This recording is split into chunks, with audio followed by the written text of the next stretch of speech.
G'day folks.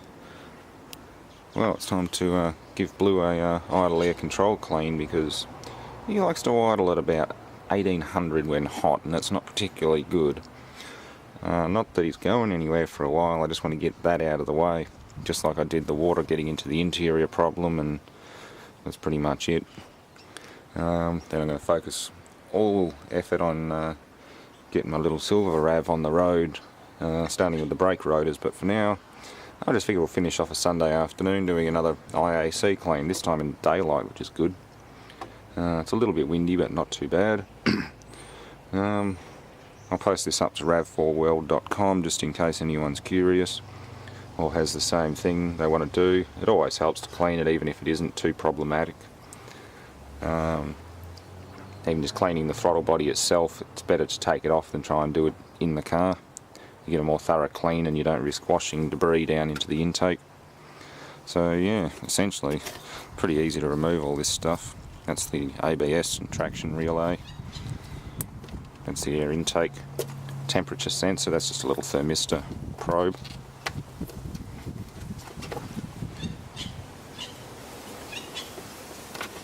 It goes in there, you can even leave them attached and pull it out as a one unit. I'm going to take that off, that's crankcase breather. That's actually the PCV, but that's still a crankcase breather. Because PCV needs to be after the throttle butterfly and just a regular breather before. That, I'm guessing, is an anti-resonance chamber, that doesn't have to come off, just that clip there. That vacuum line, take the top of the airbox off and just take this whole lot out of the way, and we'll go from there. So yeah, unclip, remove that clip, remove that, or loosen off that hose clamp, and just pull it all out. Just leave that hanging there. Pretty easy. Okay, so granted this engine's only done about 90,000 Ks, it's relatively clean in there. Toyota might have even been cleaning it during part of routine service, I don't really know. But either way, something's causing this to idle too high, and it's usually this little bugger down here. That's a little servo operated valve. There's a permanent magnet rotor and a magnetic field coil in there, sort of like a shaded pole motor essentially, that can rotate either clockwise or anti-clockwise to open or shut the valve. So I have to carefully unplug these wherever the connector is. There is a way of releasing this, there it is. Assuming I can do it one-handed. There we go. And that top one is the throttle position potentiometer. It tells it where the what position the throttle butterfly is in, because the end of the shaft's connected to it, and it's just got a wiper on a carbon trace. Kind of like a volume control pot on an amplifier. So I'm going to need spanners. I think they're 12mm, but don't hold me to it, I'll find out. They're either 11 or 12mm, and something to plug these hoses up, because that's coolant down there that goes through the body to preheat it. I usually use spent cartridge cases or whatever's lying around, anything that fits in the hose, dowel pins. Let's have a rummage around and find something. Okay. Those were 12mm head bolts, I think they're 8mm. So that's done. Unhook the throttle cable, which will just pop out. That's throttle cable. And now I can disconnect those hoses. There's a third one in there, which is just also a vacuum or bypass air. You can see it down there. Pink is coolant residue, so it looks like that's actually leaking or weeping ever so slightly. Yeah, it might be interesting when I get it apart. Have to reseal it, re-gasket it.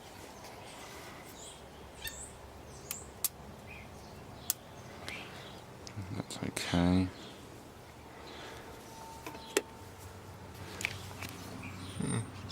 Bit of soot, bit of stuff from the crankcase ventilation, that's about it.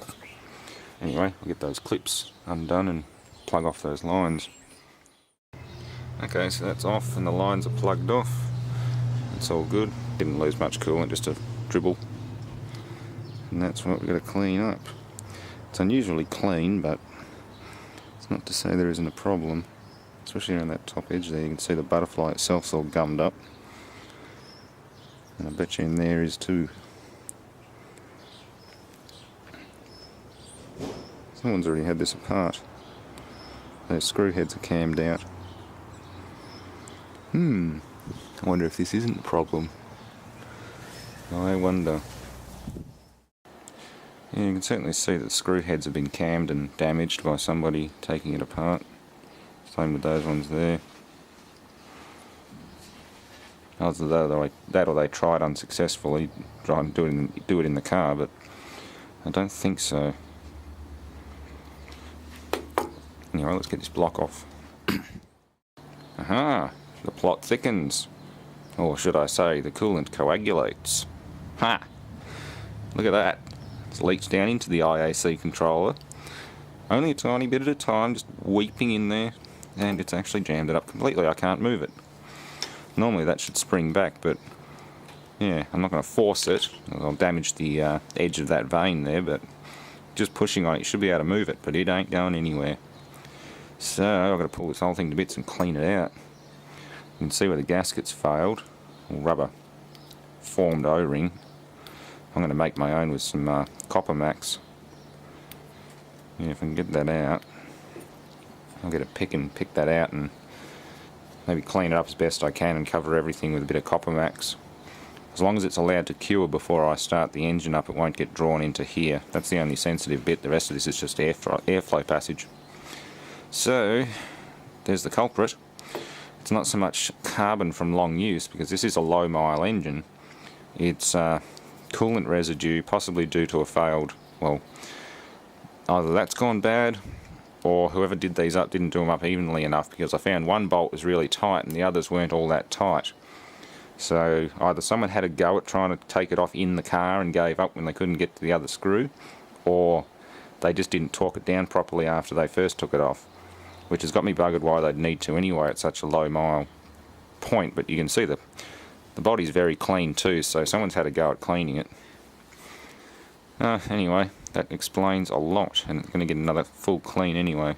You can see the build-up of grime around the edge of the butterfly, both on the butterfly, well, not so much on the butterfly, but around the body housing. That is what causes sticking and other issues like that. It also gets down the shaft, and these throttle bodies do stick, or they become slow to return. They become very stiff, but that's generally on high mile engines. They become very stiff and they're sluggish to spring back to closed position. Also known problems with the little RAV4s, and probably the Camry that also carries this same engine, the 3S FE and variants. Anyway, let's start cleaning. Okay, well, I've gotten it free. It's still fairly rough. I noticed there's a tiny little ball bearing race down inside there, and since it's had moisture go all the way through, even up to the point of rusting the field poles on the coil pack here, or the magnetic whatever you want to call it, actuator, servo actuator.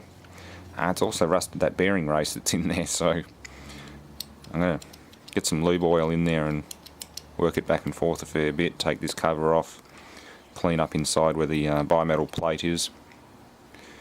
Yeah, it may have destroyed this IAC, but either way it's worth a bit of a shot at cleaning it. I know they're reasonably affordable, but I'd like to be able to restore this one. Otherwise I'll be going looking for spare parts, because I can't see how to get that out without trying to punch the whole lot out from the other side and possibly damaging it. If that brass ring comes out easy, then I could change the bearing race on the shaft, but again, the magnetic rotor is actually epoxied to the shaft, so I think that's about it. And yes, that is a very strong magnet. Neodymium rare earth magnet. Okay, well that's the thermostatic element. It's just a bimetal coil that obviously expands as it gets hotter and winds this valve open or shut depending on what position it's in, and the motor can also manipulate it against the bimetal plate under certain conditions, obviously, possibly to help return the engine to idle much more smoothly. So yeah, interesting bit of kit. I've got the bearings free and working. Obviously it's not supposed to spin 360 degrees, but it does. It does now. Yeah, lots more lube oil, heat, dry out every little bit possible, and then stick it all back together again. Hope it works. There's no such thing as a factory sealed unit around here. You can even see dents on the end cover where someone's whacked it with a hammer or something trying to free it up. Not very successful. That thing was stuck tight. That needs a clean too as well. Still plenty to do, but let's get it back together again. Okay, well, it's not the cleanest, but it's got copper max on the high temp coolant side and flange sealant everywhere else. It's just a form in place gasket for the inspection cover and the control motor. It should do the job. I'm just got to let it sit and cure. Probably won't get it back on until next weekend, so that's alright. Blue's not in a invasive spot at the moment, so you can just stay there, park up for a week. Yeah, obviously I left that out. It's shot, there's no point putting it in there, especially since this stuff I don't know if that'll bond to it or not. I just made my own, just filled the channel and smoothed it off a bit, smeared it on the flat side as well, and just stuck it all together with minimal